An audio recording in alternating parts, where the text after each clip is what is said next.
Okay, welcome to the second part of S1 challenge questions. I was solving November 2253. We did question number 6, that was permutations and combinations. Slightly challenging, and now we're doing question 7 because this also looks a little challenging. It says Sam and Tom are playing a game which involves a bag containing 5 white discs and 3 red discs.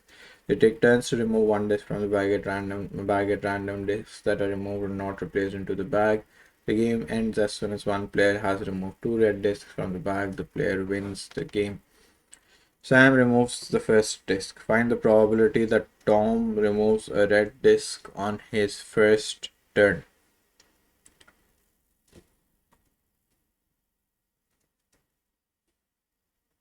Okay, so Sam is moving first. So the idea is that Sam could actually pick out any disc and then Tom could pick out a red disc.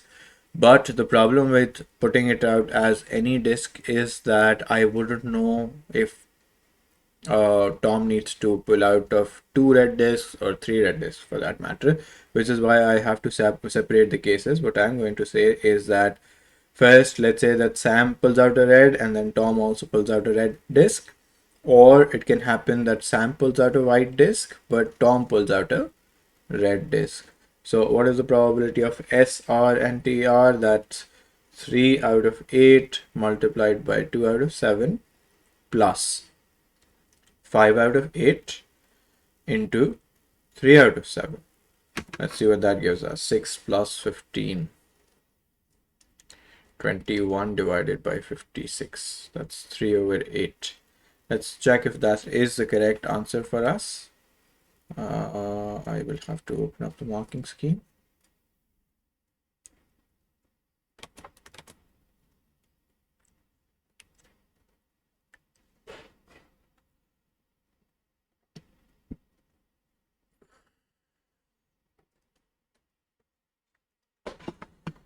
Okay. Yes, that is indeed the correct answer. So let's move on to the second part. It says that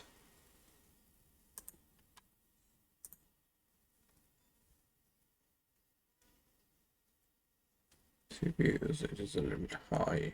So let's close that. Okay. Find the probability that Tom wins the game on his second turn. If he wins the game also on his second turn, which means that he pulled out both red discs, but there are again several cases. What could happen is that Sam pulls out a white disc, then Tom pulls out a red disc. Then again, when Sam comes in, he pulls out. He can either go white or red. So let's say that he goes with white, and then Tom pulls out another red disc. But it could also happen that Sam pulls out a white disc, then Tom pulls out a red disc, then Sam also pulls out a red disc, and then Tom also pulls out a red disc. That could also happen. Or a third case could happen where Sam pulls out a red disc first, TR, SW, and TR. So all 3 red discs actually get utilized. So that's 5 out of 8, 3 out of 7, 4 out of 6, and 2 out of 5, plus 5 out of 8, 3 out of 7, 2 out of 6, and 1 out of 5. So that's 3 out of 8, 2 out of 7, 5 out of 6, and then 1 out of 5. Okay, and that's a long calculation. What's 8 into 7 into 6 into 5? That's 1680. So let's write that. All of these have the common denominator. 5 into 3 into 4 into 2. 120. And then 30. And then another 30. That gives me 180. So 180 divided by 1680. 3 out of 28. That's 3 out of 28. I don't think any other scenario could happen. Let me just open up the marking scheme here so that it's easier to check.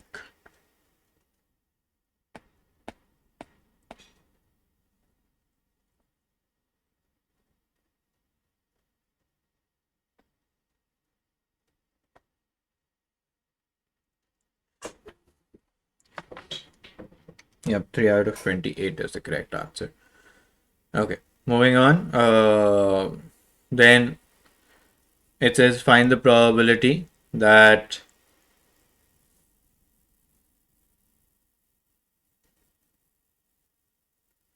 Sam removes a red disc on his first turn, given that Tom wins the game on his second turn. So I know that the given probability is the one that I found in the earlier part. Given Tom wins on second.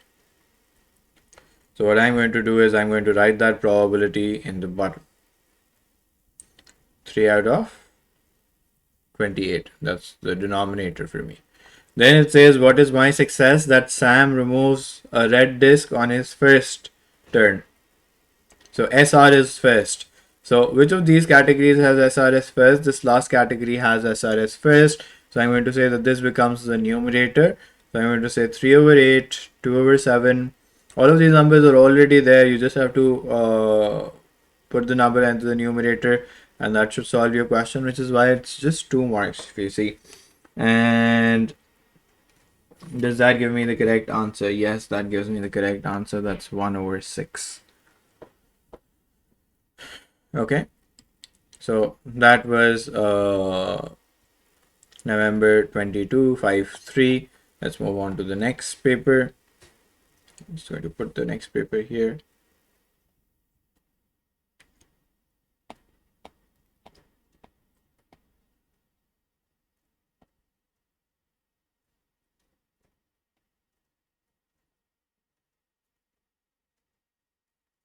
Okay, let's see. Let's try to find out some more difficult ones. This looks like a basic tree diagram. I don't think there's anything difficult about it.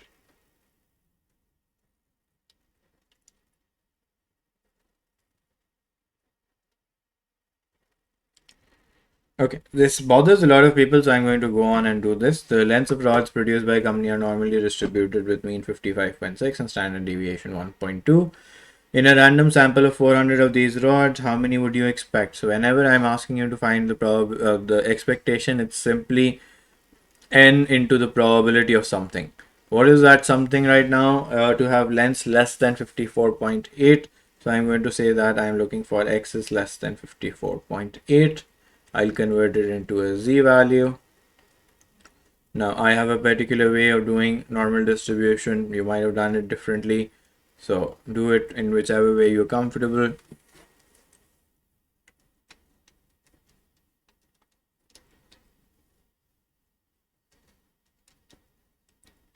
It's minus 0.667.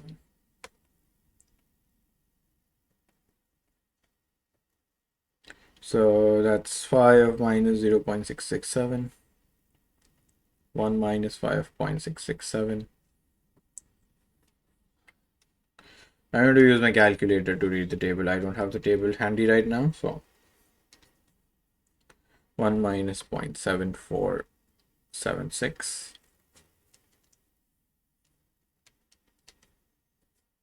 It's 0.2524, so 0.252. It's my final answer. And I wanted to find the expectation. Sorry, expectation is then 400 into 0.252. So let's use that answer only. I get 100.96. It's about 101.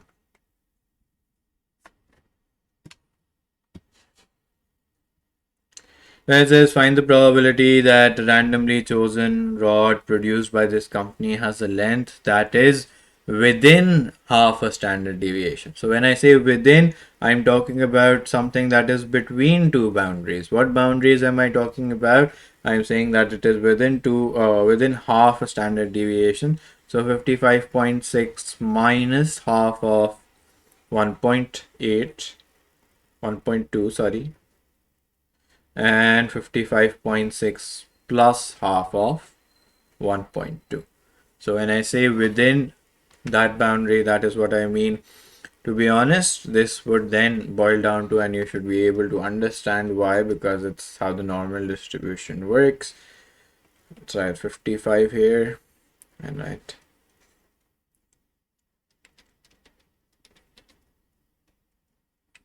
56.2 here.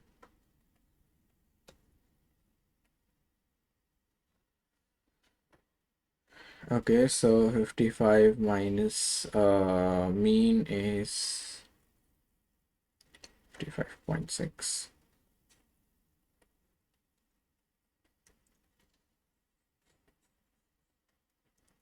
So you see I'm doing those reverse calculations again, and I will essentially get minus 0.5 z is and 0.5. Why does this happen? Because you see what we are talking about is when you see the normal distribution or the normal distribution, the z values are actually the number of standard deviations that you are away from the mean, and that is what we understand when we say something is a z-score. It's the number of standard deviations above or below the mean. So that is what I get off initially at the end. So I could have started off with this, it doesn't matter. I could have skipped that calculation that I did up there, or I could have done it just to make sure that I understand the question.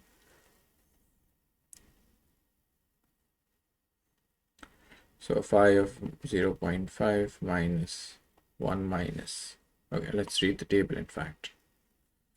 What's the table reading?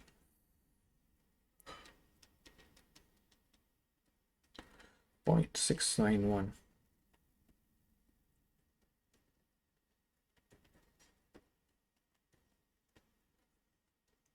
6914.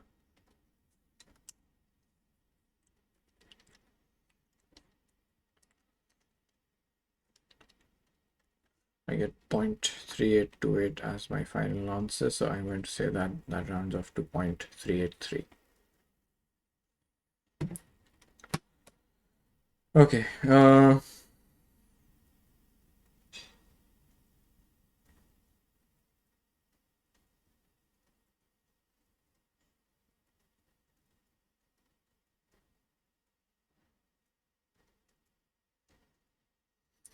okay, 3 fair six-sided die are thrown at the same time repeatedly.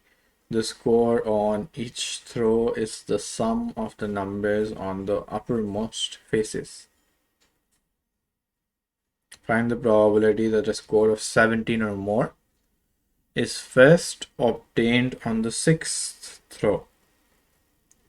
Okay, so this looks like the first obtained tells me that this is sort of appealing to a geometric progression. But what is my success? My success is a score of 17 or more. When do I get a score of 17 or more? We will have to find that first. So a score of 17 can come up when you roll a 6, 6 and 5 in any order, or you score 6, 6 and 6. So 6, 6 and 6 is easy. Let's talk about 6, 6 and 5. So 1/6, 1/6, 1/6 into 3 factorial divided by 2 factorial, because they could be in any order, or 1/6 into 1/6 into 1/6. So 3 divided by 2, 1/6, 1 over 72.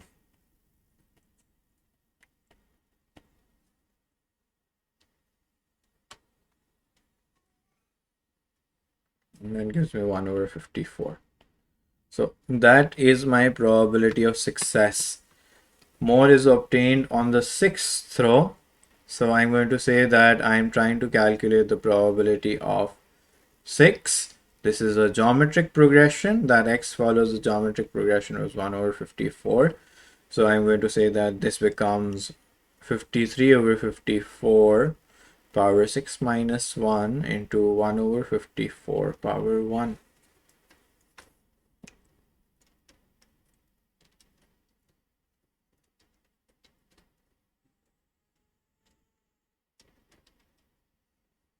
That gives me is 0.01687866 which rounds off to 0.0169. Just to be safe, I'm going to go ahead and check this on my calculator, on my marking scheme.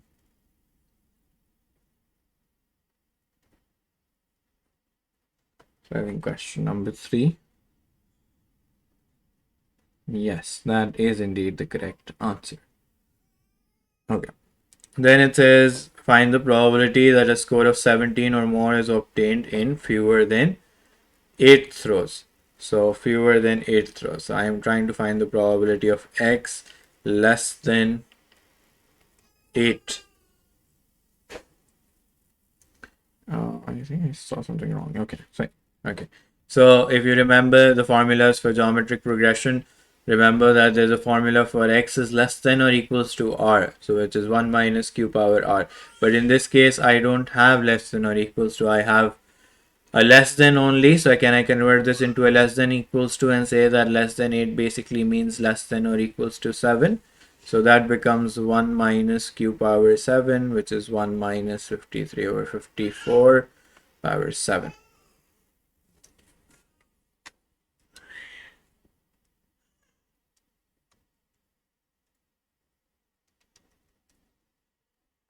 Zero 0.123. Quickly moving on. Histograms are easy. You can calculate the mean and standard deviation.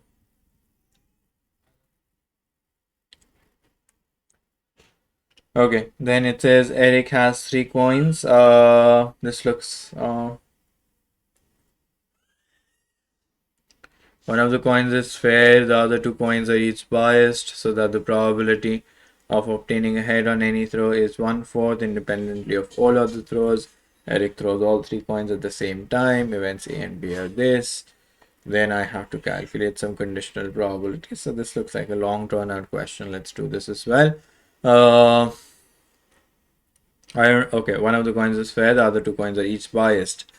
So head is 1/4. Eric throws all 3 coins. Now, what I feel is that when it's such a long drawn out question, it's best to have, a tree diagram to go with it. So what I'm going to do is I'm going to try to draw a tree diagram. I'm going to say that the fair coin is tossed. That's the first fair coin, and the other 2 are unfair. So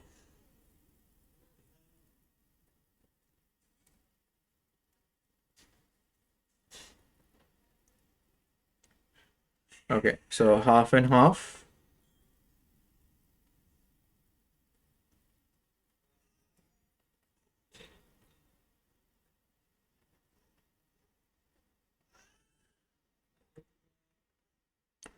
One-fourth and three-fourth, one-fourth and three-fourth, one-fourth and three-fourth, one-fourth, three-fourth, one-fourth, three-fourth, one-fourth, and three-fourths. Okay. So probability of B. At least one of the biased coins shows a head. So let me just first write down the outcomes. I will leave a space to indicate what the outcome on the fair coin is and what the outcome on the other 2 coins is.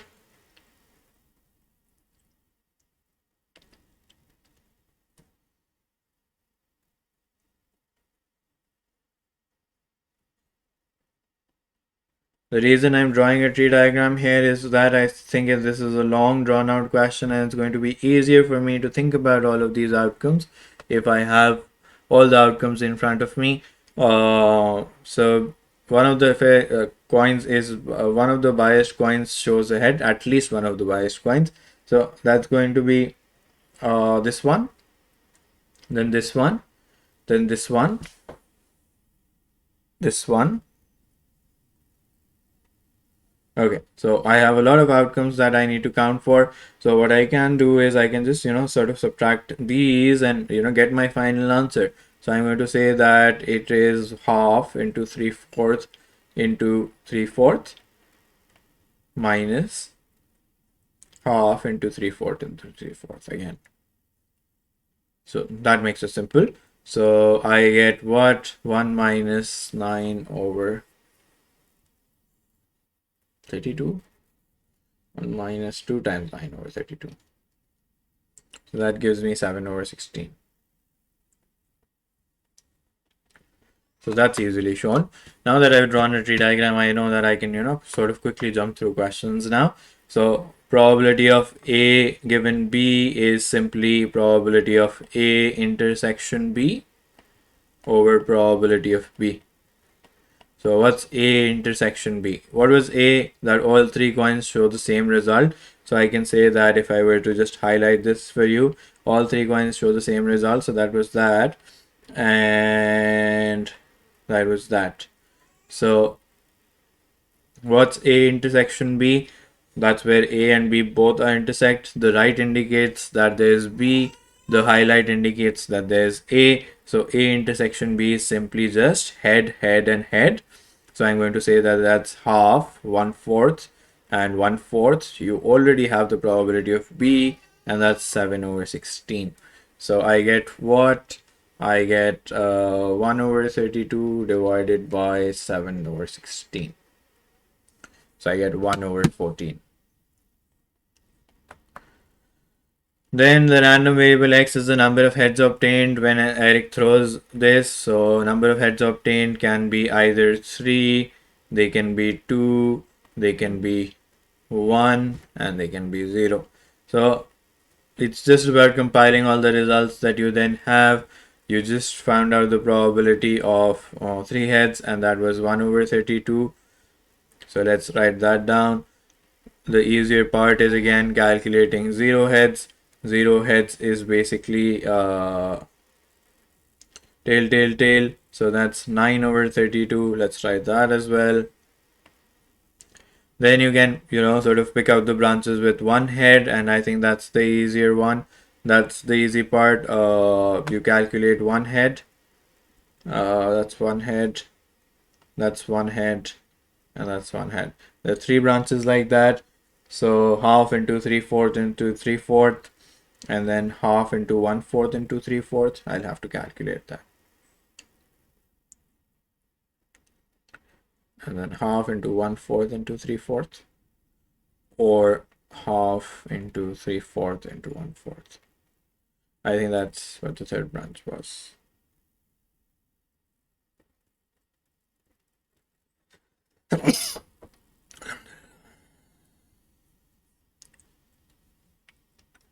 Six plus 9 divided by 32. 15 over 32. So if I'm confident, I'm pretty confident that I've done all of these correctly. So I'm just going to add them up and sort of get the last one. That gives me 7 over 32. Okay.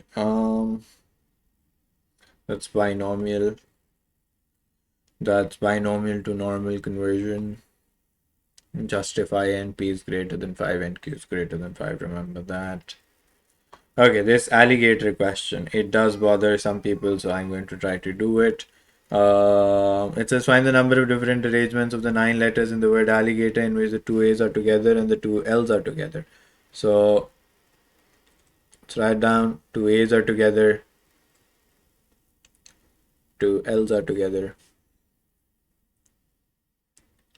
and then there are 5 boxes outside, 5 dashes outside. I'm just going to write alligator like that so that I see what is repeated and what is not. Okay, so 5 letters outside, then the box has 2 dashes, so 7 factorial. Then go inside the boxes, 2 factorial into 2 factorial, and then divide by whatever is identical, 2 factorial, 2 factorial.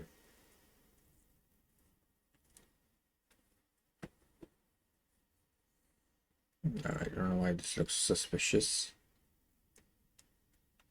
5040. Okay, the 9 letters in the word alligator are arranged in a random order. Find the probability that the 2 L's are together and there are exactly 6 letters between the two A's. Okay.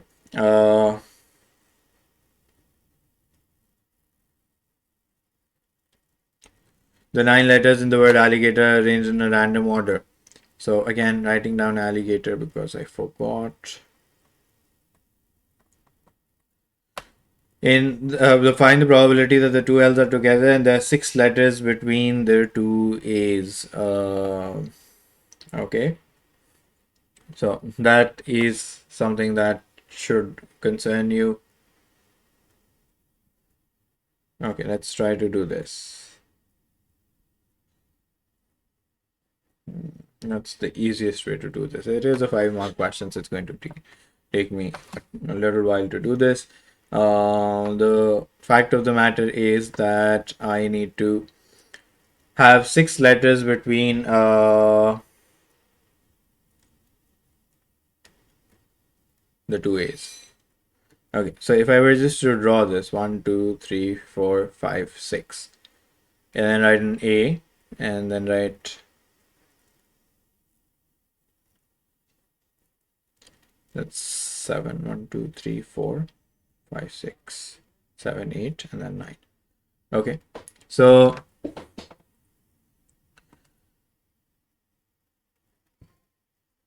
those are the different arrangements for having A being 6 letters apart. Now, what I need to understand is that the box can go around. I need a box here as well for the two L's. So I'm going to say that that box appears here. Okay. And that box could go around in these spaces 1, 2, 3, 4, 5. It cannot come up here because that's going to be 2 letters, and then those letters wouldn't be 6 positions apart. So I'm going to say that one of these letters should appear here. What letter? Either of these 5 letters could appear here. So I'm going to say that for this last one I have 5C1 choices. Okay, that or write 5P1, whatever you're comfortable with. Then this box could go around with the dashes. So 1, 2, 3, 4, 5. I'm going to say 5 factorial. Then going inside the box is 2 factorial and dividing by 2 factorial as well. The same thing could happen here at the bottom. In the second case, I'm just going to say that my final answer should be 2 into 5C1 into 5 factorial into 2 factorial divided by another 2 factorial. Let's see. Now it says probability, so I also need to convert this into a probability. The probability will be unrestricted combinations, so 9 factorial into 2 factorial. So let's see what our numerator is first, and then I'm going to go on and check it from the marking scheme. It's 1200 where 9 factorial divided by 4, 90720. 1200 divided by 90720. It's 5 over 378. Looks like a really small number, but I will have to check my answer here. Okay.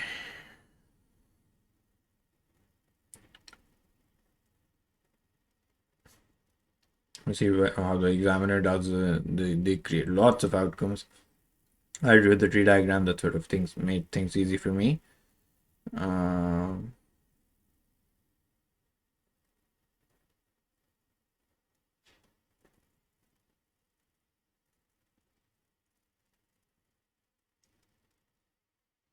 Yeah, I think they're also getting 1200, which means that my final answer should be correct. Yes, it is indeed correct.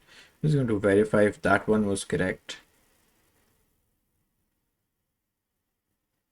Okay, I wrote it in the reverse order, so it was fine. Okay, I got a little confused with the order.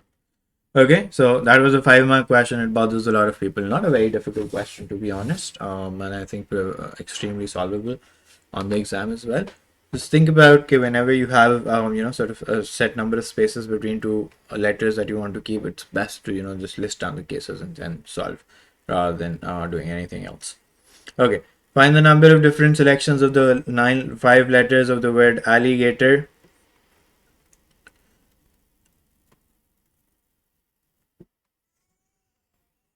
which contain at least one A and at most one L.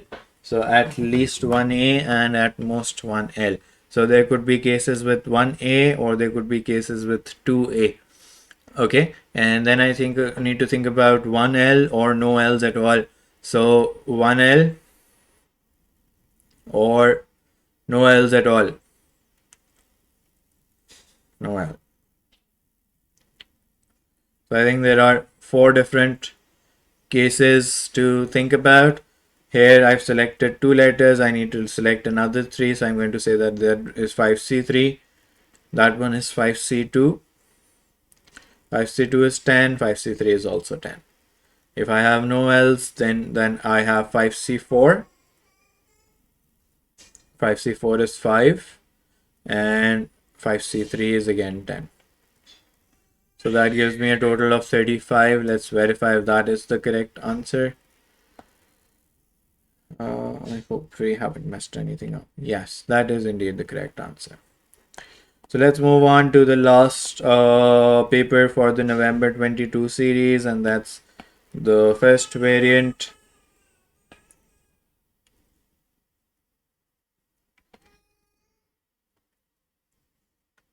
That's the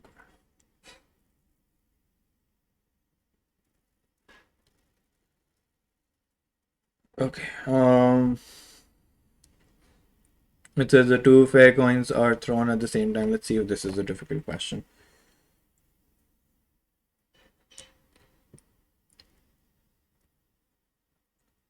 Two tails at the same time, so that means your probability of success should be 1/4. First time on the 7th throw, so this is again a geometric progression. Make sure that you're aware of that. It takes more than 9 throws, again greater than R. That's a simple question. This has K as unknown, but it's a pretty solvable question. I solved one like this in the marathon that's there. And you can go back and look at that. This is a simple tree diagram question. Okay, the best way of doing this question is to draw a possibility diagram like that. Rather than trying to imagine all the outcomes, it's best to draw a possibility diagram like that, and that should solve most of your problems.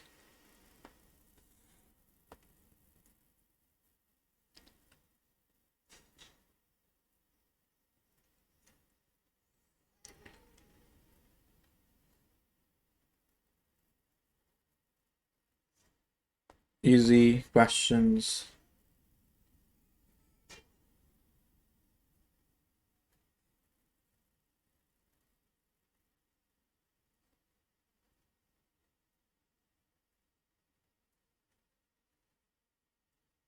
Okay, again, not a difficult question. I don't know why it is so many marks though. Let me just check. A brief look at the marking scheme should tell me. So let me see if that's a difficult question or not.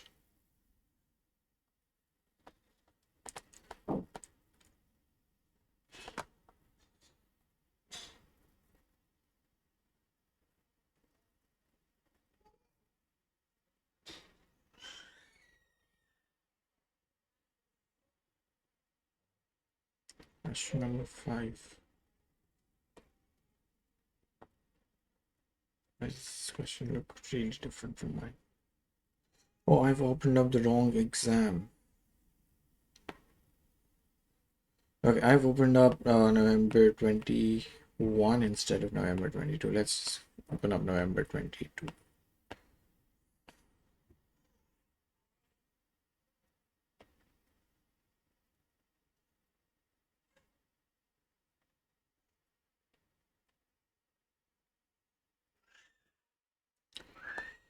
Okay, this is November 22. So again, the first question is easy. Two simultaneous equations, one from the probability table and the other from expectation. This is a question on binomial. Then conversions. Then simple stem and leaf diagram. You can ignore the ones and then, sort of construct a stem for the others. Mean, median, and quartiles. Comparisons. Very doable exam. Very easy exam, to be honest. Again, simple normal distribution. Then it says 3 adults are chosen at random from this population. Find the probability that each of these 3 adults has SBP within 1.5 standard deviations of the mean. Okay, so I'm going to solve this one so that a lot of people have been asking me this question, so I might as well get done with it. In a large population, the systolic blood pressure of adults is normally distributed with mean 125.4 and standard deviation 18.6. Find the probability that a randomly chosen adult is less than 132. Okay, just give me a moment.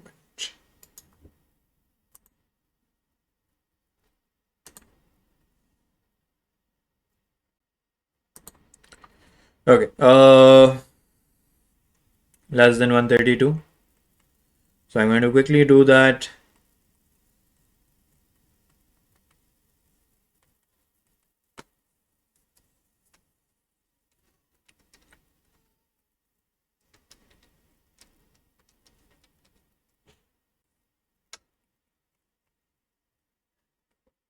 Point 3548, 355, let's call that 355, because z values are correct to 3 decimal numbers, 0.355. So phi of 0.355 gives me 0.6387, 0.639. Okay, then it says this is normally distribution of 12-year-old children. Pehle it was of adults is normally distributed between this. Of these 88% have more than 108. So x is greater than 108 is 0.88. So I'm going to convert that into a z value divided by the standard deviation 0.88. 108 minus 117 minus 9, that gives me z is greater than minus 9 over sigma 0.88. So that becomes 1 minus phi of minus 9 over sigma 0.88. I have to say that 1 minus 0.88 equals to phi of minus 9 over sigma. Now since I have my calculator that can read these reverse readings directly, so I'm going to use that, and my answer is going to be automatically negative. If you don't have the calculator, then you need to follow a process that's there in the videos. You can go back and see them. So I get minus 1.175. Okay, so minus 9 divided by minus 1.175. So that gives me sigma, and that is 7.65957. Rounded off to 3 significant figures is 7.66. Okay, that was the easy part. Then it says 3 adults are chosen at random from this population. Find the probability that each of the 3 adults. So whenever I'm doing trials, that's what I think of. N is 3. Find the probability that each of these 3 adults, so I want all of them to be successful, has SBP within 1.5 standard deviations of the mean. So again, when I say 1.5 standard deviations, I'm talking about this. That's mean. What's adults chosen? Adults are 125.4 and 18.6. 125.4 plus 1.5 times 18.6. 18.6, yeah, 18.6. So that's okay, that's the negative one. So 125.4 minus 1.5 times 18.6 x, and 125.4 plus 1.5 times 18.6.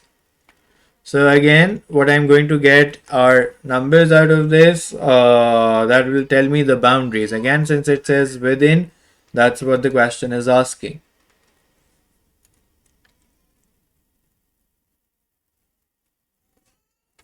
So I'm asking you what's the probability within these boundaries. You can see from here that the question is easy. It's just like a normal distribution question that you have. So I'm going to quickly convert these into z values.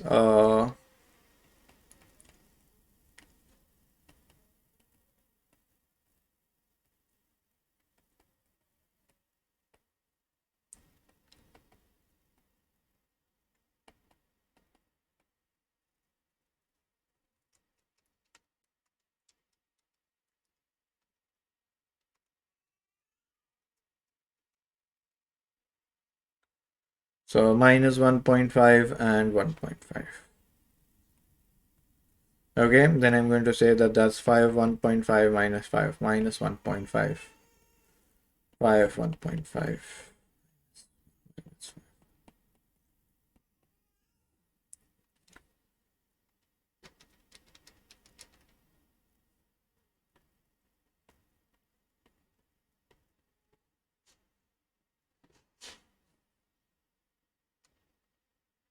This is 2.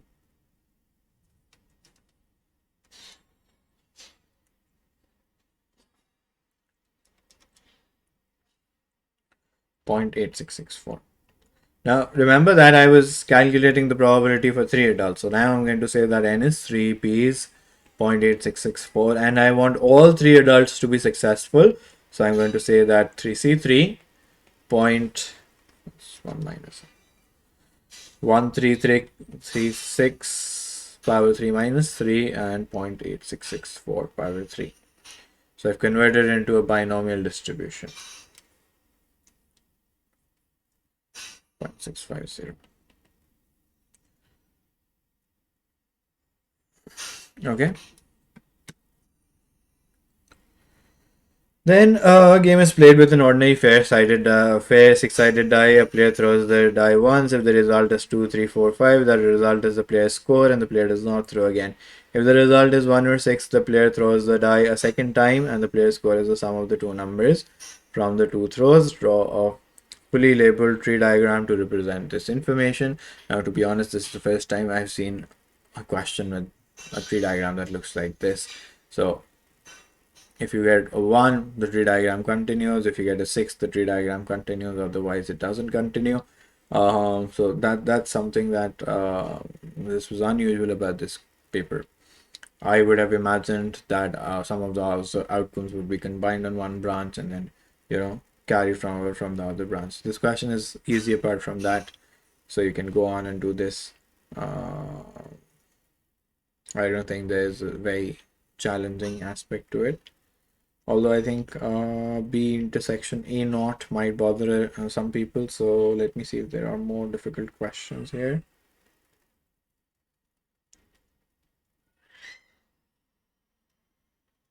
It's easy.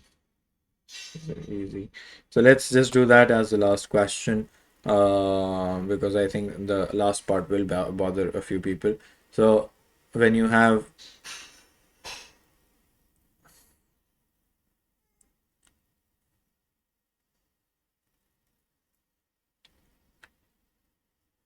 So I'm going to say that if you get a 1, the tree diagram continues. So 1, 2, 3, 4, 5, 6. So and one and this is just 2, 3, 4, 5. I'm not writing down all the outcomes. Not drawing them as separate branches, but I know that everyone has the probability 1/6. Okay, and this was 6, so 1, 2, 3, 4, 5, and 6. Okay, 1/6, 1/6. Each of these has 1/6, 1/6, 1/6, 1/6, 1/6.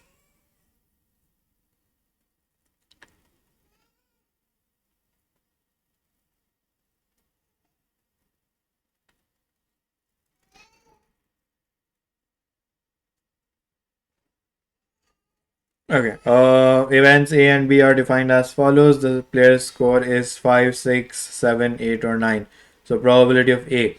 So how could you get 5, 6, 7, 8, or 9? Either 5 could come up on its own, or you could have a 1 and a 4. So that's 1/6 into 1/6. Or you could have any other possibilities? No, I don't think there are any other possibilities you could just have 1 and 4 or 5 on its own. So that gives me 1/2 into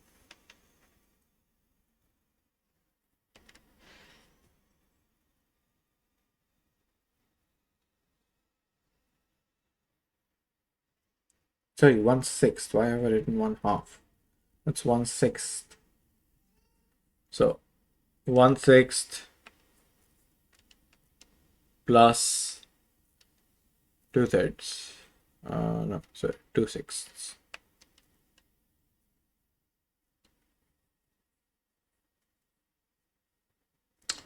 236. 1 divided by 6 plus 2 divided by 36.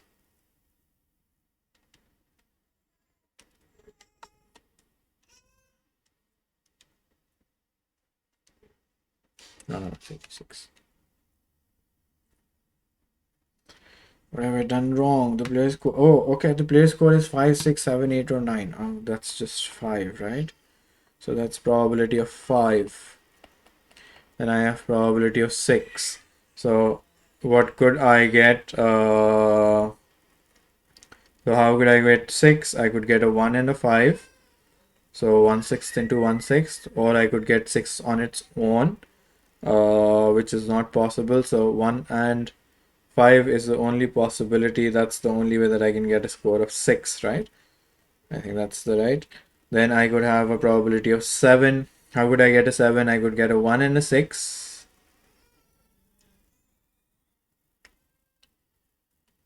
So 1/6 into 1/6 again. Could I get 7 on its own? No, I couldn't get, but I could also get a 6 and a 1 now. So 1/6 into 1/6 again. So 6 and a 1. Probability of 8. So I could get, I could just get 6 and 2. So 1/6 into 1/6 again. And probability of 9. So I could get 9 by 6 and 3. So 1/6 into 1/6 again. So that's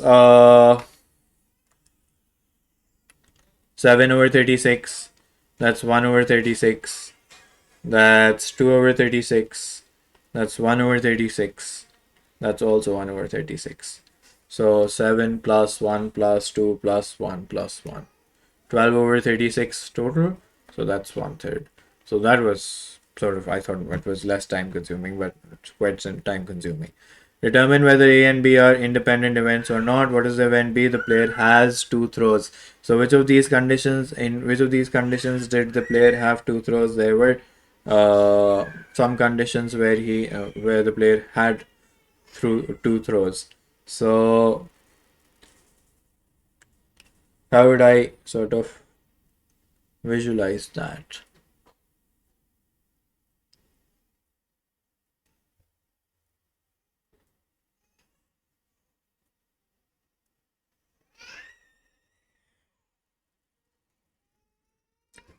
Okay, let's first write that down. Probability of A intersection B equals to probability of A multiplied by probability of B. So I would have probability of A is 1 over 3. That's what I calculated in the first part. When would I have 2 throws? When I either roll a 1 or a 6. That means that the probability of having the second throw is 2/6. So there are 1, 2, 3, 4, 5, 6, 7, 8, 9, 10, 11, 12, 13, 14, 15, 16.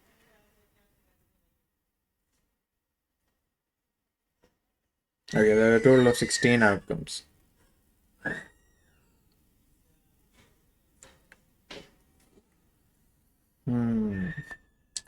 How do I calculate the intersection such that the score is 7, 8, or 9?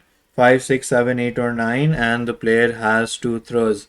So I could say that the score here is 5, 6, 7. No, that's not an intersection. So A intersection B is here. 7, 8, and 9. So I have these 6 branches where I have an intersection happening such that I have a score of 5, 6, 7, 8, or 9, and there are two branches. So I'm going to say that each of these probabilities is 1/6 into 1/6. So that's 6 into, not 6 into, yeah, 6 into 1/6 into 1/6. So that gives me 1/6. And that side gives me 1/9. So A and B are not independent. I would want to check that.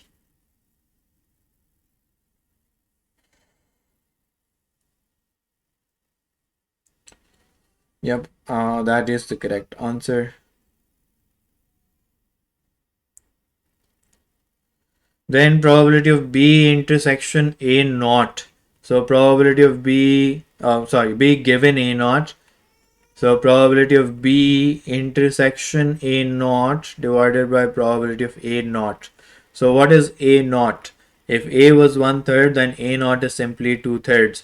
But what branches am I talking about? This was the branch. These were all the branches of A. Let me just then highlight those branches for you. This was the branch for A, this was a branch for A, this was a branch for A, this was a branch for A, and these were all the branches for A. The ones that have red and arrows next to them, those were the branches for B, for sort of A intersection B. Now, what I'm asking you is probability of A naught. So that's simply 2/3 in the denominator. But what branches are included in A naught? Let's mark those. A naught is basically this branch, this branch, this branch. All of these are A naughts. The ones highlighted with a peach color. Now, what do I want? I want these to intersect with B. Now, what is the outcome B? That the player has two turns. So, what branches am I then talking about? Let's highlight them with a different color so that you're able to see. That's two turns, that's two turns, that's two turns. So, what I'm now highlighting is A prime intersection B. So, all of these are A prime intersection B here as well and here as well. So A prime intersection B, they're just A, right? So I'm not going to have this here. Let's cancel that. I didn't really pay attention to that. 1/6 divided by 2/3.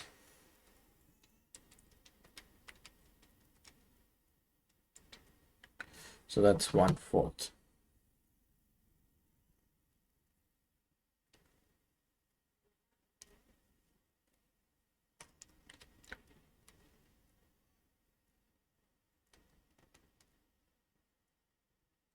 Okay,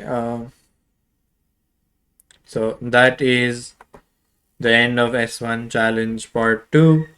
And I hope this was a set of productive questions for you. This is a relatively long video. Please make sure that you like, subscribe, and watch out for more. Thank you.